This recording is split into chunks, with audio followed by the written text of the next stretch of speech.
Bonjour, bonsoir, peu importe d'où vous nous suivez, que le nom du Seigneur Jésus-Christ soit béni. Alors, je voudrais aujourd'hui commencer les conséquences des rêves sataniques, mais d'une manière beaucoup plus détaillée. La première conséquence, je voudrais parler de la mauvaise santé ou encore de la perte de poids. Bien aimé, les attaques sataniques dans les rêves peuvent vous rendre anxieux, dépressif. Je répète, les attaques sataniques dans les rêves peuvent vous rendre anxieux, dépressif, stressé, frustré. Ce que vous voyez dans les rêves, que le diable est en train de perpétrer contre vous, peut malheureusement vous amener à vous poser tellement de questions que vous allez sombrer dans une léthargie incroyable, une anxiété qui va élire domicile dans votre esprit. Et cette anxiété va commencer malheureusement à détruire ce que vous faites, à détruire ce que vous êtes.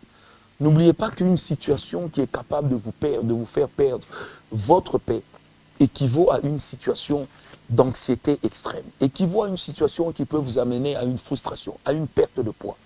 Il existe de ces personnes qui perdent du poids sans qu'elles ne soient malades. Pourquoi? Parce que quelque part, dans ces personnes, se cache une vérité, se cache une réalité. Ce qu'ils ont vu dans les rêves est en train de travailler contre eux. Ce qu'ils ont vu dans les rêves est en train de les détruire. Ce qu'ils ont vu dans les rêves les a fait perdre confiance, bien-aimés. Là où il y a les rêves sataniques, l'homme peut commencer à perdre du poids. Vous savez, lorsque dans vos rêves, vous voyez toujours que vous êtes en train d'échouer continuellement, lorsque dans vos rêves, vous voyez toujours qu'on est en train de vous tabasser, bien-aimés, ça peut vous rendre furieux. Mais le plus souvent, qu'est-ce que ça fait? Ça vous rend dépressif. Vous vous enfermez autour de vous-même. Vous vous recoquevillez sur vous-même. Vous vous dites, tiens, que donc veut dire ceci? Mais pourquoi donc ces choses m'arrivent-ils? Pourquoi est-ce que je vois tout le temps ce genre de tableau? Bien-aimé, vous perdez la paix. Or, à chaque fois que vous perdez la paix, vous êtes emprunt à la maladie. Vous êtes emprunt à une perte de poids. Bien-aimé, ça vous livre, et je répète encore, ça vous livre à une croix que vous ne saurez pas porter. Ça vous livre, ça peut même vous livrer, excusez-moi de vous le dire, à une frigidité, à une impuissance sexuelle. Pourquoi? Parce que la nature du rêve satanique que vous faites est capable de vous voler tout ce que vous êtes, même sexuellement, pour les marier. Alors ma prière en ce moment, c'est que Dieu puisse vous aider, surtout à ne plus négliger vos rêves. Bien-aimés, n'oubliez jamais que certaines dépressions n'ont pas besoin de psychologues. Certaines dépressions ont d'abord besoin de la parole de Dieu. Oh, que dis-je? Toutes les dépressions ont d'abord besoin de la parole de Dieu. Une personne qui est assise sur la parole de Dieu, qui a une confiance en Dieu, qui a la foi en son Dieu, est une personne, bien-aimée, psychologiquement équilibrée. N'oubliez pas que vos rêves sont dans le compartiment de votre être que nous appelons esprit.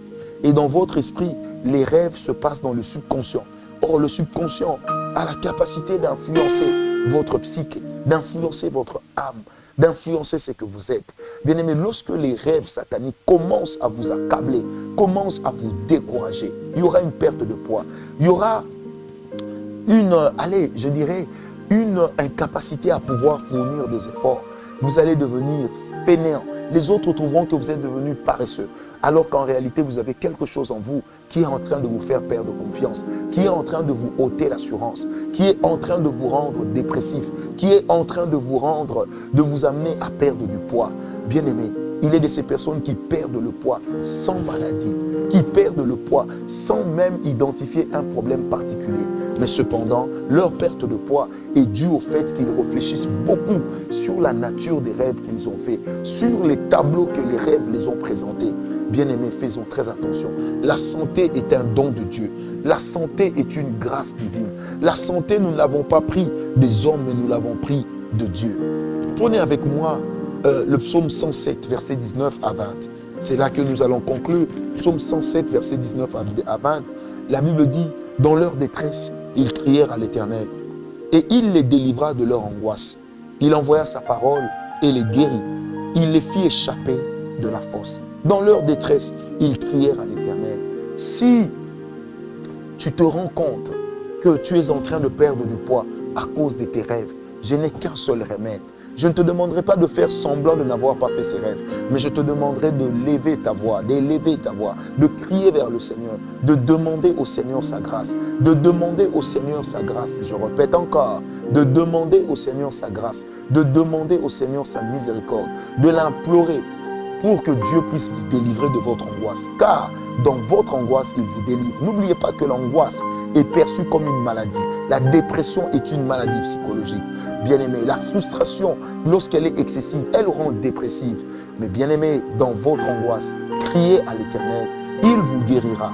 Il vous donnera la paix. Voilà pourquoi le Seigneur Jésus a dit, venez à moi, vous tous qui êtes chargés et fatigués. Je vous donnerai du repos. Prenez mon joug, parce que mon joug à moi est léger. Mais laissez-moi porter votre poids. C'est ce que le Seigneur Jésus a dit dans les évangiles. Et c'est là l'attitude que nous devons avoir. Alors je te prie en ce moment là où tu es, de fléchir tes genoux. Peut-être que tu es au volant de ta voiture. Peut-être que tu es dans le bureau. Tu ne peux pas fléchir genoux. Mais prends même 2 secondes. Parle dans ton cœur. Dis au Seigneur, je m'en remets à toi. Je retourne ma vie entre tes mains. Seigneur, aide-moi à ce que la paix entre dans mon cœur. Aide-moi à ne plus être dépressif et aide-moi à retrouver mon équilibre. Au nom de Jésus-Christ, nous avons prié. Paix et grâce, nous disons Amen.